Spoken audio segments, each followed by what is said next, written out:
Here we go. So it's 3 a.m. Oh from no, now Tbilisi, we're Georgia, and recording. you're not burned power. So, I'm definitely not burn power.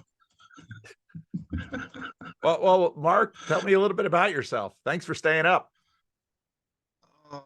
Oh, you phrase that question better with other interviews. Tell me about the home you grew up in. It's such a beautiful question. Well, that's where I usually, but hey, I start general and then I move in. So tell me about the home you grew up in. So I'm English. Living in Tbilisi, English. Yeah, you Uh-huh. didn't sound Georgian, so. Um, so what I did, so I've been following your channel for like, I don't know, maybe a year. I mean, not like every video because that would be insane. Oh, I'm insulted. It's going to click No, you're end not. end transmission. um, and I'm like, oh, I can have a chat with him. That's cool. So I clicked maybe once a day. I'd click on your calendar thing, and then one day it's like, oh, good meeting. That's cool. 3 a.m. in the morning. Yeah, yeah. I, Usually I it's in can the do that. usually it's maybe 10 o'clock at night. So it's sorry about that. And I just feel like such an idiot. I was really excited. I'm like, I was going through for the last few weeks. I've been going through all my childhood memories, Uh-huh. and I had great fun doing it. It's been wonderful, just like remembering all this stuff, so I could answer this question. What was the home you grew up in? I'm like, yeah, this and this and this. Friday, 3 days ago, this kind of bomb dropped on my head. It's like, what the hell am I doing talking to some crazy pastor who's like half a world away? And I'm gonna bare my soul to him? What the hell am I doing? How I'm nuts. So yeah, I'm nuts. It's 3 a.m. and I really am nuts. It's 3 a.m. in the morning. So I don't know how I come across, but yeah, so I have gone through like lots and lots of childhood memories. Where should we start? Tell me about How your about the parents. early? Well, a pre-memory story that my parents told me, and it comes up now and then. Um, it's like baptizing myself by accident. Did you do jump in the baptistry? Don't baptize yourself and don't drown yourself. Okay, that's the lesson. But so I'm 2 or 3 years old, and we're in southwest England in the West Country. And my parents have this cottage they're renting, and next door there's a farm. Um, and for some reason, we're in the farm. I've got a brother who's 2 years older than me, another brother who's 2 years older than him, and I'm guessing he's at like kindergarten or something because he wasn't there in the story. Um, and my parents go to the farm, and maybe they're haggling over the price of eggs or something. And my brother runs off somewhere, my middle brother. And of course, I follow him. And he finds this circular wall that he decides to walk on. And of course, I copy him. And the wall's containing silage. Do you know what that is? Yeah. Yeah. So I copy him. And of course, I fall in. This is my baptism in silage. And my parents' version of the story varies, but I'm guessing my brother stops shouting. They come running over and they see, I don't know where the camera is. My parents just see like my lips above the waterline. And so they start arguing over who's going to jump in and pull me up. So that was my baptism in silage. All right. So my first actual memory Uh, again, maybe 3 years old, something like that. My parents had these two Irish wolfhounds. Hmm. Uh, the only thing you need to know about Irish wolfhounds, they're very kind, friendly dogs, but they're massive. Yeah, they're big dogs. Yeah. And at 3 years old, my head height was exactly the same height as their tail. So they would swish their tail into my face. And I actually got bruises from these dogs' tails, especially during feeding time. And at that time, my dad really, really was my God. You know, I worshipped him. He could do anything. And so I said to Dad, look, Dad, can you stop these dogs swinging their tail in my face? And he looked at me and he said, what can I do? And I was devastated at the injustice in the world and how God couldn't stop this injustice. So that's my first memory. Wow. Uh, this next one might freak you out. I've heard a lot in So my I life. don't know It's if going to this is have to be getting a biggie. dramatic or what, but it's all just fun childhood memories for me. It's very light. So I'm 5 or 6 years old, and I used to wake up almost with a gasp. And I'm wondering how these two influences affected this. I'm curious to people's opinions. I'm slightly tipsy as well, so forgive me. It's 3 a.m. and I've got some company, so cheers. Um, I used to wake up with a gasp. I'm alive. I'm alive. This is wow. I'm alive. Every morning I'd wake up with this. I've lost it now, but when I was a little boy, I had this. Huh. And the only way I could express it was by singing. So every morning I'd wake up and I'd just start singing. And I'd Wow. look out the window and I'd see the fields because we're in this little village in about a mile off the southern coast of England. And I just start singing. And every morning my mum would tell me to shut up. What did you sing? I have no idea. I don't remember.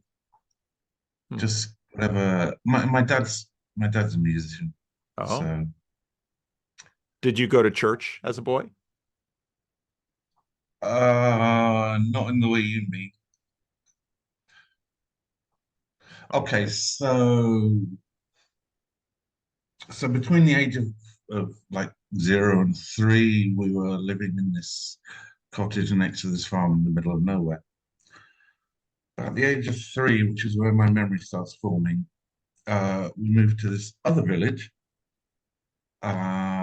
which is about a mile from the south coast of Devon. So still very rural England. There's an 11th century church there. And it seems there's a lot of 11th century churches in England. And I think it's because William the Conqueror had this kind of church building thing. He built Ely Cathedral around that time and stuff.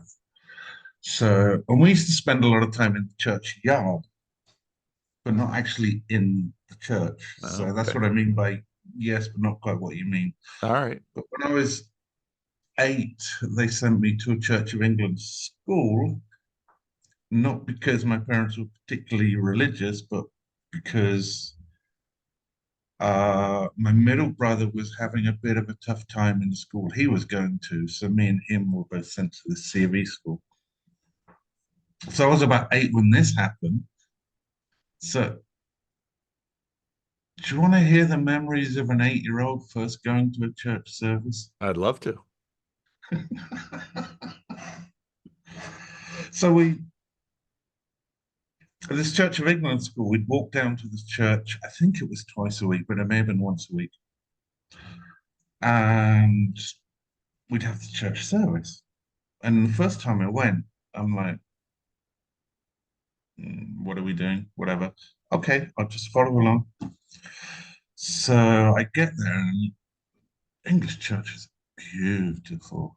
And I still have this great love of English churches that, especially like the village ones and stuff that, oh, and they have the smell and, it's all stone and oh, they're just amazing.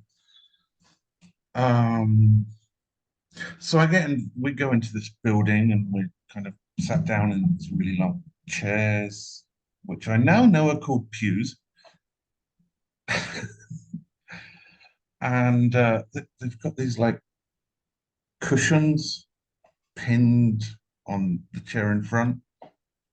And I'm looking at these cushions thinking, what? Should I put them under my bum or something? And then suddenly, almost like one movement, all the other children pulled off these cushions and sat down on them and did this. What? Oh, they're praying. I better copy them. Sorry, my glasses are broke, so it's going a bit skewy. It does that. I'll be buying a new pair soon enough. So of course I copied them and I kneel down and I'm like, mm, what's a prayer? Uh, and I had no idea, so I'm just like, okay, I'll just like, peeking out the corner and watching what everyone else is doing, and then they all start standing up, so we stand up as well and put the cushion back, and then this man comes out in this funny cream-colored robe, and there's like 4 or 5 children with him, and they do some fun stuff with candles, and I have no idea what they were speaking or doing. I can't remember any of that. Um, but I'm thinking, who are these children that are with this guy? All the children are in robes. He was in a robe. I'm like, that looks cool. What? Yeah. So that was my first church service. Made no Mm. sense whatsoever. So yeah, So you go to that church for how long? You go to that school for how long? The C of E school? between about 8 years old and 10, 11. Okay. And then back to a different school after that? So then I go to what we used to call in England big school. Mm. So this is like primary school, and then we go to secondary school, as it was called at the time. I'm sure they've changed the names now. But then this big event happens in my life. Um, so I'm living in this coastal village, and we spend all our time kind of getting in trouble and running across the fields and going swimming in the sea, and just idyllic childhood. And then my parents decide to move to. You had this random conversation with Elizabeth Oldfield. Oldfield. Yeah. Oldfield. She talks about what's it called? Home counties. It's like these counties around London. Yeah. Yeah. She was in South London. I was in North, Okay. not South London, but south of London. I was Right. north of London. My parents moved there. That's where my grandparents lived. And so I go from this idyllic rural thing to the home counties. And she described it as not particularly pleasant, but I don't think she quite did it the justice it deserves. It was so bad. It was, I think in the 1960s, they did this like graying of the home counties. Have you seen the film? What's it called? Never Ending Story. Never Years Ending ago. Story. Years and Um, years ago. I barely remember it. but in the film, there's this kind of nothing that's eating up the world. Hmm. That's the home counties. There's Huh. like this nothing that's just eating it. So I go from this idealistic rural setting to this grey nothingness. But also I go to, so I'm 11 years old, so I go to this new school and I've been wearing hand-me-downs from my two brothers for my entire life. And there was no problem with that. It was just normal. And then, so we go to this new school and I'm given secondhand clothing and everyone's making fun of me and calling me Gyppo, which is a kind of derogatory term for gypsy. Mhm. And and they're making fun of me because I don't have like Nike or Adidas written on my shoes, which was a completely novel concept to me. And I'm just like, what, what country am I in? Am I in? What is all this stuff? Hmm. So that was a huge shock. Hmm. And it was a turning point. I went in the other direction. Hmm. Um, and not immediately. I mean, I lost my accent because I had like this West Country accent, which is generally considered you know, the English have their accent thing. We've Yeah. talked about this a bit, but so Yeah. West Country accent at the time was you're just stupid. If you have a West Country accent, you are stupid. And there's a few Uh-huh. other accents that have this thing. So I lost my accent like that.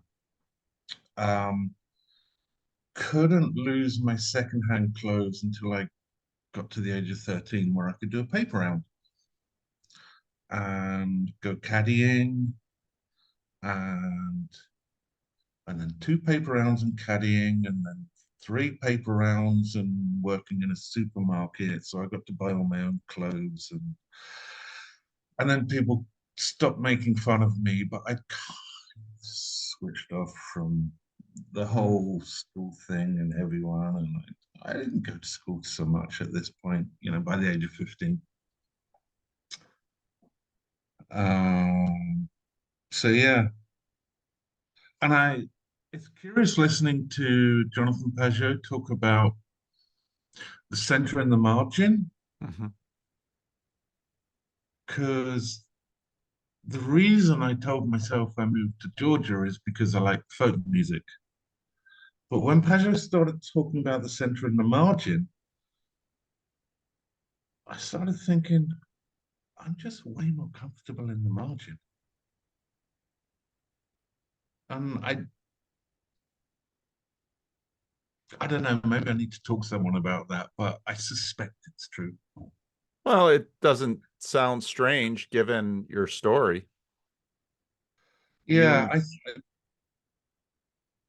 sorry, continue. No, it doesn't sound strange. I mean, what you just described. I mean, part of the reason I ask open-ended questions is it's not just the answer to the question, it's the selection of what people find significant in terms of their stories. It's the elements that they weave together. And this move to a northern suburb of London and the way you described it was really beautiful.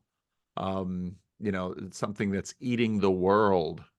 I mean, talk about urban monoculture and then the way you were treated and you lose your accent and now suddenly you have to work in order to get rid of other stigmas and yeah, no, and then moving to Georgia because you like the fringe. Well, Georgia's pretty fringe. No, no, I don't want No, no, to, no, I'm with you there. I'm not nothing against Georgia. Georgia's the center for Georgians, but for the English, it's pretty fringe. I can't see why my camera is. It's kind of out of view on the screen. Uh, Can you see me? oh yeah, I see you. I see you from Okay, here cool. up. Oh, okay, so I'll do that a bit. Yeah, that's Is that better. better? Otherwise, Grim Grizz will have something to say. Well, we can't be having that, can we? No, no. So, okay, so then Oh, after my accent's a bit weird as well. So one of I the things can't about, tell. oh, I don't yeah, I speak the know, but language. I there'll be learned that English when I went people to England. I watching. don't speak the language. It's clear. It's clear watching you English people talk to each other. It's like, I am not in that system. I don't know what you guys are doing. I am not in that system. So then, you get working and do you go to university? I couldn't possibly go to university. That's where intelligent people go. So what did you do? So, um, so I left school at 16, which was normal for my generation in England. Everyone leaves school at 16, unless you stay on because you want to go to university. But I can possibly do that because, well, I didn't even know what university was. It was kind of a mythical place to me.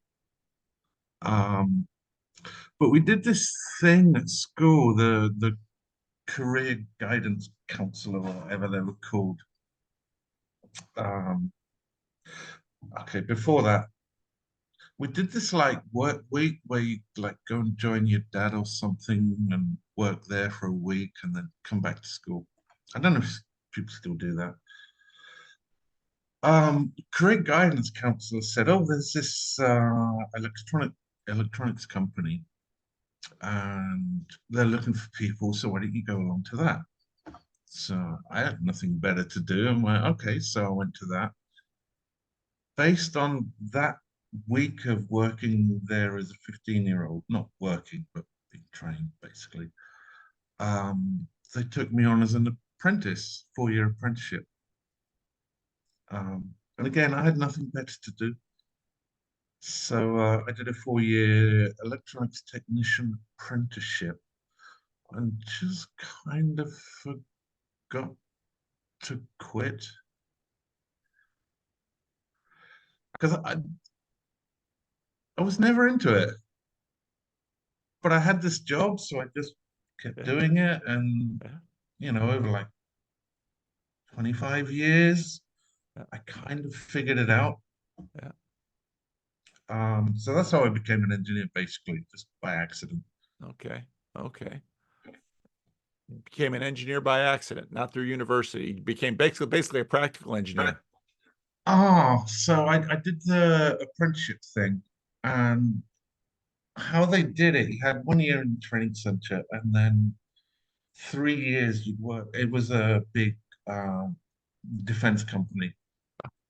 Um, and you'd spend the next 2 years kind of moving between different departments.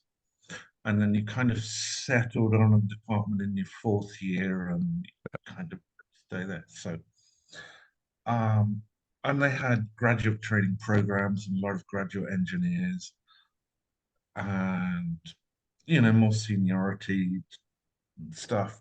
But a lot of the graduate engineers were telling me that I should go to university. And I'm thinking, well, I can't go to university. That's where intelligent people go. What are you talking about? Um, but it kind of it put the seed in my head. And so I was like 22, 24, something. Let's go with 22 for now. And I'm kind of looking at things. I've got some friends who had actually gone off to university and they'd done like musical, whatever, they'd studied mostly arts. And it seemed to me that they basically did nothing for 3 years and got this little certificate to say how wonderful they are. And I had other friends who were unemployed and basically doing nothing apart from getting a good suntan and chatting up the ladies. And there's me, and I'm working and thinking, what the hell am I doing? So I thought, okay, I'll quit my job. I'll go to university, do nothing for 3 years, and get a piece of paper to tell everyone how clever I am, and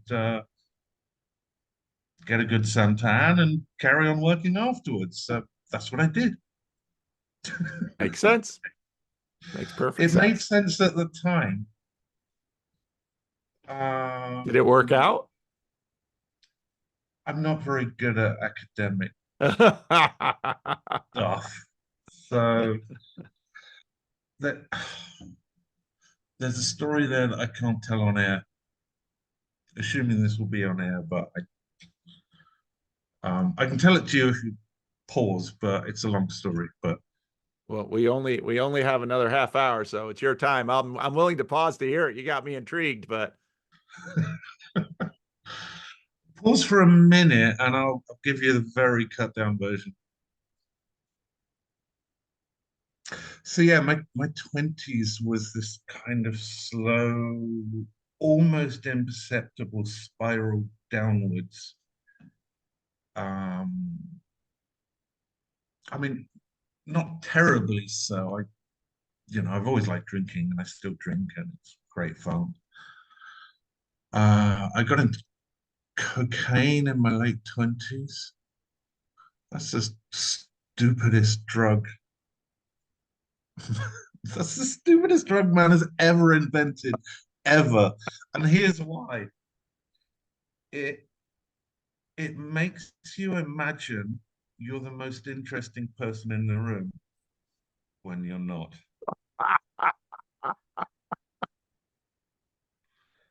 So oh, yeah, I had a brief flirt with that idiotic drug, and the usefulness it had is it made me realize that my life was going in the wrong direction, and it was a very slow wrong direction, but it's like no, that I need to turn the ship around because this isn't good. So I did slowly. It's a very slow ship to turn. I'm not very bright. Everything takes time for me. well, there's thinking fast and slow, and I don't think you get points for speed, only in certain areas. So as long as you make progress, it's a good thing. A lot of people think they don't go anywhere. So I definitely turned the ship around. I mean, the first thing I did was like, okay, my life is a bit of a mess.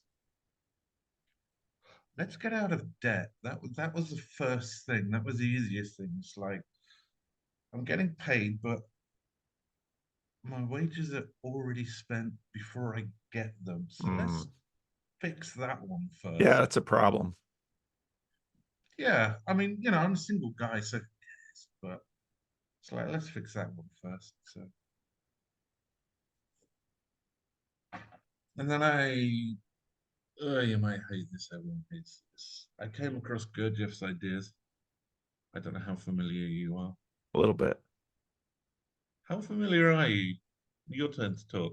Not very familiar. I've heard some summaries of Goethe, but the colors and very interesting German romanticism. But beyond that, I wouldn't consider myself in any way well versed in him. He The very interesting guy. very interesting guy. I How do I say this? I hear when I hear Jordan Peterson, there's a lot he says that's similar to what Gurdjieff says. Oh, very seldom do you hear anybody connect Same with Peterson with Pajot. Goethe. Yeah. Sorry, say again. Very seldom do you hear anybody connect Peterson with Goethe. Almost nobody talks about Gurdjieff. Yeah, not a lot of people do. No, it's like you're not allowed to talk about Gurdjieff. Have you heard of Sadhguru? No. He's guru. He's Indian guy. He's got a huge following.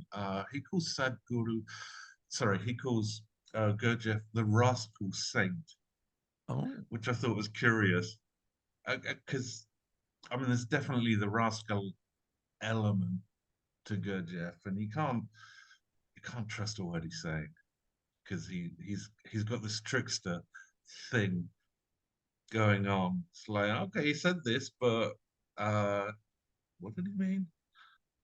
So you can't like just, oh, I'll just put my faith in Gurdjieff and everything will be fine. It's like, no, no, no, no.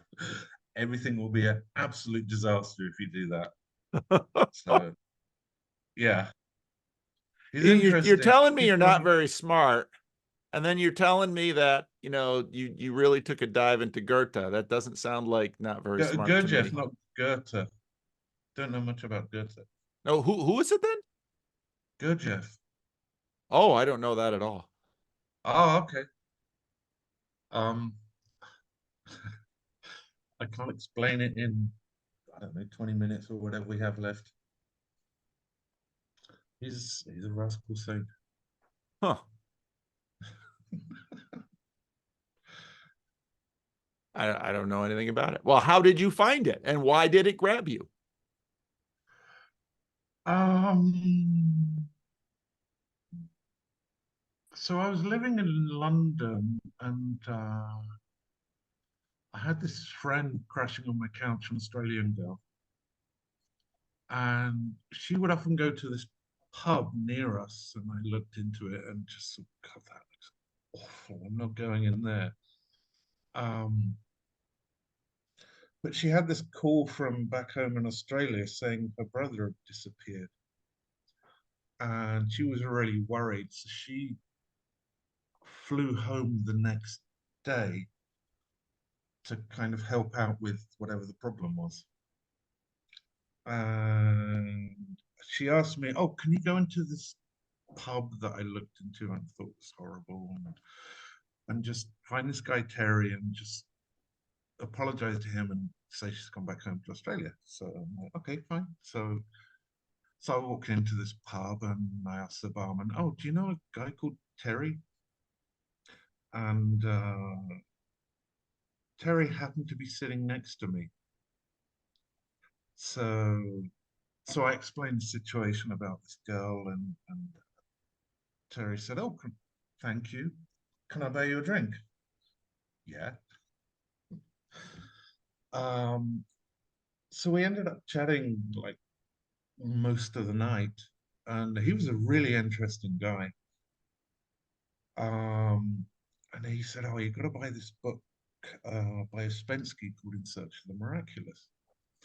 And I'm like, "Yeah, yeah, I will, I will." And then he badgered me again a month later, and then a couple of months later, it badgered me again. And I'm like, "Oh, for God's sake, I'm just going to buy this damn book and read it." And so I did, and it blew my head off.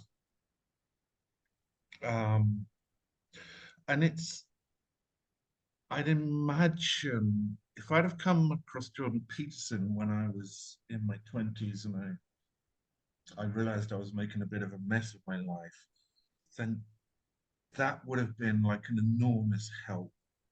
And I'm 50 now, and I've kind of gone through this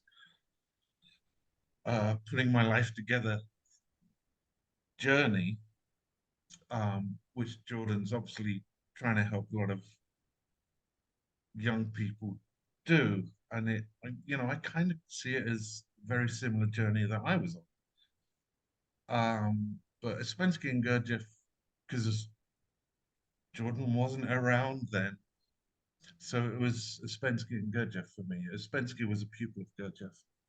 He was a mathematician who wrote this book, In Search of the Miraculous.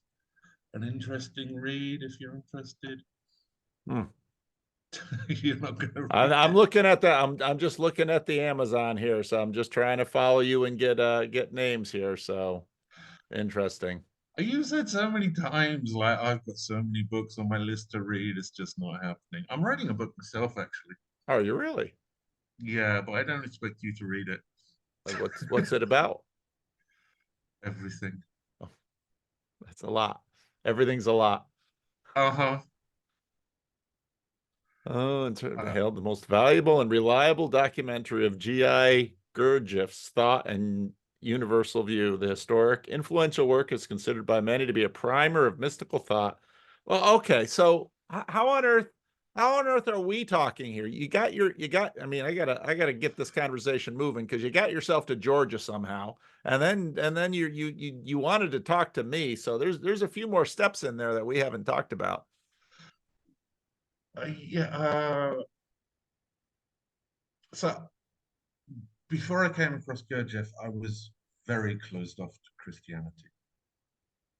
He kind of opened it up for me.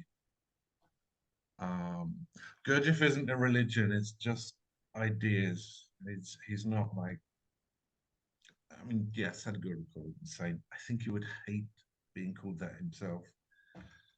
He died in 1949, so who knows? Huh.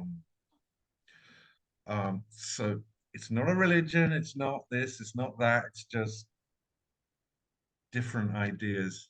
And me being on the margin, different ideas that works. But he did open up Christianity to me, which I was closed off to. Interesting. So So he did a um, Jordan Peterson to you.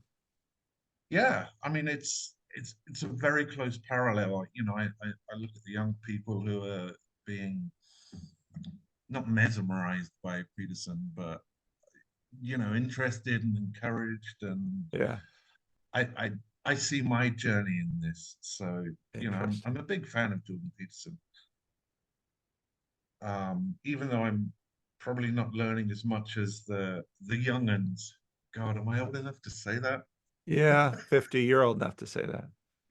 You're definitely on Okay. the old side of this little corner if you're 50. But there's plenty Yeah. there's plenty your age and older too. There's still plenty. Yeah, it's okay. I That's feel fine. healthy. Well, how'd you move to Georgia? You said you moved for folk music. Well, yeah, that's what I thought. Um, That's becoming a and pattern of so people I the know the move to Georgia. say again? That's becoming a pattern of I know two people who've moved to Georgia and they both sort of went there for something and found out that what they went there for didn't happen, but they're still there. So that's an interesting pattern. It wasn't just. I mean, the folk music and the church music are kind of intricately connected. They're very similar. They're all three-part harmony, and there's this kind of inbuilt trinity in it. Um, and the church music is sung more soberly than folk music, but they're kind of the same. Make perfect sense. Um, but it's it's not it's not the folk music that grabbed me. It's how they sing it that blew my head off. Huh. Because, for example, how I could get in trouble for this. How the men sing it is very manly, and how the women sing it is very feminine, but also very strong. Yeah. It's not like weak feminine. It's Yeah. very like I've seen Georgian folk music, or I've heard it on YouTube you've because seen it. That's Burn. clever. Now I haven't seen it it's Burn plays it when he's trying to raise money to get his library from Alaska to Georgia, which sounds like it failed. So, Come to my kitchen and hear it live. oh, There's nothing quite like hearing it live. The oh, recordings don't work. Um, oh, but yeah, so I was in this Gurdjieff group in London, and I was talking to one of the not leaders but kind of organizers, who had this choir that he would do once a week, and I was telling him that I wanted to develop my voice, but I didn't know how. And he said, "Oh, there's this Georgian man." And I lived in Cambridge, England at the time. So there's a Georgian man who's coming to England who'll be doing a workshop in Cambridge. Why don't you go to that and see what you think? And I heard him singing, and I was just like, that's what I want. That's what I want to learn. Whatever the hell that is, that's it. And so I got really into Georgian singing, and then I came to Georgia, and I just fell in love with the place. oh, Um, so we'll quickly get on to my wife and how I married her, which is an even more crazy story. because we're running out of time. Um, so I got to know a lot of Georgian singers in Georgia and became very good friends with a lot of Georgian singers because, that was my thing. Um, One of them told me about this girl that she thought I would get on well with. And I'm just like, not interested. Um, at the same time, a friend of mine in England, and we call each other brothers. He was also a Gurdjieff thing, although we've both kind of not quit, but we don't go along to like the groups. Uh, he told me of this girl that he thought I would like, and it happened to be the same girl. And so he took me on Facebook and he showed me pictures of her. And there's this one picture of her. She's in army uniform. She's holding these massive guns. And I'm just like, no, not interested. And, as it turns out, she actually hates guns and she was just doing this silly photo thing with some friends who happen to have guns and who were hunting. So, uh, next time I'm in Georgia, I'm with this singer and I'm staying with her, and she starts talking about this mystic friend of hers, like a Christian mystic. And I'm like, mystic? I don't know what that is, but I'm really interested. So I'm like, yeah, I want to meet him. And she says, oh, I can't come with you. So a friend of mine's going to come along and translate, same girl, who speaks English. Her mother's an English teacher. And so I go and see this mystic. Just comes across as a very, very ordinary guy. Just nothing mystic, nothing mysterious, just normal. Uh, and this girl appears, woman, and how do I say this? We get along well. This is from my eyes, and she's helping translate. And I, I had this thing. I have to arrange to meet up with her. This something in me. I have to. So at some point, I get her on her own and say, "Can we go out on our own together somewhere?" And she's like, "Yeah." And I'm like, "Oh, that was easy." Because you know how it is with men, and it's like nerves and like Yeah, yeah, plucking up yeah, the courage. And yeah, I'm yeah. like, "Oh, okay." So we meet up, and then we meet up again, then we meet up again, and then I go home to England, and we're like texting each other and stuff, and then after about a month, I come back to Georgia, and I realized that I was gonna grow old and die with her, Hmm. and so Hmm. I propose, and she says yes. I'm like, huh, that was easy. And so now, from her eyes, I'm with this mystic, just an ordinary guy as far as I can tell. I mean, he's really well versed in the Bible and Christianity, and he knows a lot of stuff. Very, very interesting man. Um, she walks into his house, walks around the corner, sees me, and a voice in her head says, "That's your husband." Wow. Yeah, and she's like, "Get out of my head, you stupid voice! Move! What?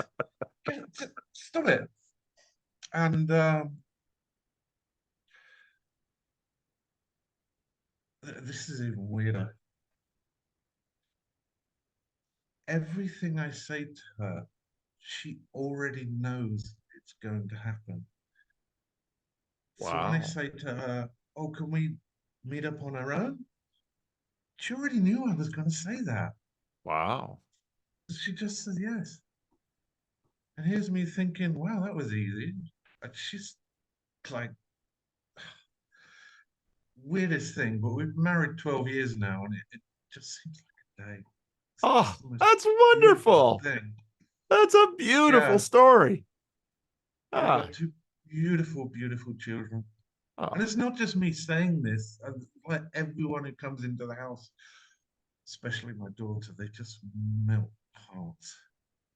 It's just like crazy beautiful, like wow.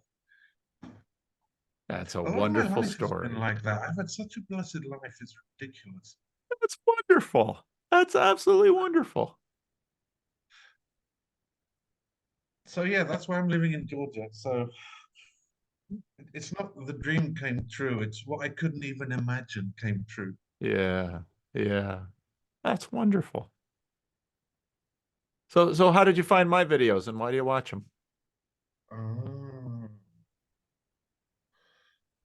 So way back when I had this, I forget what the question was, but I had some Bible question. I've always been Bible curious, should we call it? And I did a search, and this Canadian professor of psychology popped up with a video about like a lecture on Genesis. Yeah. What? That's the weirdest thing I've ever seen. So I kind of bookmarked it, and I'm like, that's so weird. I'm gonna watch it. And a couple of months later, I watched it. Of course, it was Jordan Peterson, and I'm like, this is really good. So I watched the whole thing, and then I'm like, clicking on this channel. I'm like, it's got all these psychological lectures. I'm gonna watch them as well. And so then the algo starts popping up Jonathan Pajot. Yeah. So I start watching him, and I'm like, this is awesome. And I've got these weird marginal opinion, not opinions. What would be the word? Um, Ideas. And Jordan Peterson, there's like this Venn diagram. There's a big overlap. And there's all this stuff that Jordan Peterson knows that I don't. That's all really interesting, and the overlap. And the same with Jonathan. There's a big overlap. There's all these ideas that he has, especially this center and margin stuff, which just blew my head off. That was awesome. And then your channel started popping up on the algo, and I'm like, what's this? And I something very relaxing about listening to you. Huh. Yeah, that's how I find it. It's like, I don't know. I put on Jonathan. Can Jonathan Paul Can Jonathan Reiki? Paul Van der. Can I ask? Yeah. Does your name mean Paul of the Earth? Yeah. I think you're very well named, Oh, well, and thank I you. mean that as a big compliment. Well, thank you. No, that's exactly what it means. It means the Jews in the Netherlands had to think up a name, and so they just read the book of Genesis and said, "Nope, this is us." And it's gotten passed down all the way to me. You're well named. Well, thank you. Bless you. I'm thankful. That's a very wonderful compliment you've given me. Not just the name thing, but that my videos, you find my videos relaxing. That's good. I'm glad because there's a lot of stress in this world, and if I can bring a little bit of peace, that's a good thing. I think you do, and I think it's not just me. Yeah, It's yeah. nice. Others have I'm said not. similar things. I'm not church. I said in the comments, I'm very religious, but I'm not church. No, I don't know if that makes any sense to anyone, but it makes perfect sense to me. Yeah, yeah, But so I can listen to, Orthodox or all these denominations confuse the shit out of me. But yeah, yeah. fine. But it does sound like you've had a very blessed life. It seems that way. Yeah, But I'm that's a good wondering thing. if Is that how I receive it, or have I just been lucky? I mean, I've definitely been lucky, but I don't know. There are some mysteries. Yeah, there are. But, even the way you landed in Georgia and the way you landed married and you have children, some people just get blessed with things. And the best posture after that is just gratitude, you know? It's a good thing. Definitely have that. Thank you, God. Yeah. And now almost 4 in the morning for you. I'm sorry about the time thing. It was just kind of the way this thing worked out, but here we are. Hope hope I hope had hope all your these. children can sleep through your voice. Uh, Apparently so. I Yeah. had all these because I was like going through all my memories. I want to share this and I want to share this, and Yeah. it's like 3 a.m. in the morning, and I'm like, I can't do it. It was You just just want to fine. get raw, essential me, and none of these pre-planned things. It's Oh, just that's I good. can't do it. That's I'm good. too tired. So Very you're early. getting pure honesty. No, that's good. Very early on, I had a talk with a lovely young woman from Australia, and it was like in the middle of the night too, and it was just poor poor soul was just really tired, and we never published it because it's just like I can't let that go out there. I was half asleep, but this was lovely. You did very, very well. You did very, very well. You have a lovely story, and it's well told, and I think I think people it's just the way you ended up with the story of your wife, and I think people will be encouraged to hear that because there's sort of the nihilism that's in the world right now. Are a lot of people don't imagine that there's anyone or anything at the helm, and so your story will suggest to people maybe chaos isn't all that there is. So it's a good thing. I need to think about what you just said. Well, that's why we have a I need to think recording. about what I said. Well, I will send you the recording, and after you get a good night's sleep, you can watch it. And if you say, delete that thing, I'm not going to say these things to the world, then I will. I'm not going to judge that. I'm going to give it to my wife to say delete it. There you go. There you She's a go. better judge than me. I Yes, sounds like she is. something some I'm actually surprised because Jordan's very prone to weeping. Yeah. So am I. Okay. And I really thought I would weep at some point in this conversation, but No, I that's haven't. So that's all right. That's all I right. thought I would sing a lot more, but Oh, I'm well, trying to be at least a bit quiet. maybe it'll happen again. Maybe I'll get to Georgia. I mean, 5 years ago, I did not expect I would be talking to someone with your story, but yet here we are. So what God is going to do with us, who knows? But I Who trust him. He's a knows? good God. Yeah, I never had this Christ moment, this Mm, kind of come to Jesus thing. I never. Okay, a quick story. Do we have time? we have 2 minutes. Okay. So I had this rather intense interview, and afterwards, I went for a walk, and it was in London. It was raining, not like heavy rain, just like drizzling. And they have these kind of funny fenced off gardens in this kind of courtyard with houses all around. And I wandered into, not in the garden, but into this kind of square. And I wouldn't call it a vision, but I suddenly noticed this. This is going to sound so stupid, but it was very real for me. It was like love, and it was in every single raindrop, and it was like the rain slowed down, Hmm. and I could see this love in the raindrops. Yeah. And then I looked at this fence and I could see the line of the fence. Hmm. And there was water flowing into the gutter, and I could see the water, this love coming from the water, and there was litter in the gutter, and there was love coming from the litter, Wow. and from the houses, and from Yeah. everything. There was just love is all around. Yeah. Uh, and it lasted a couple of seconds, but it because everything slowed down, it felt like forever. Yeah. Um,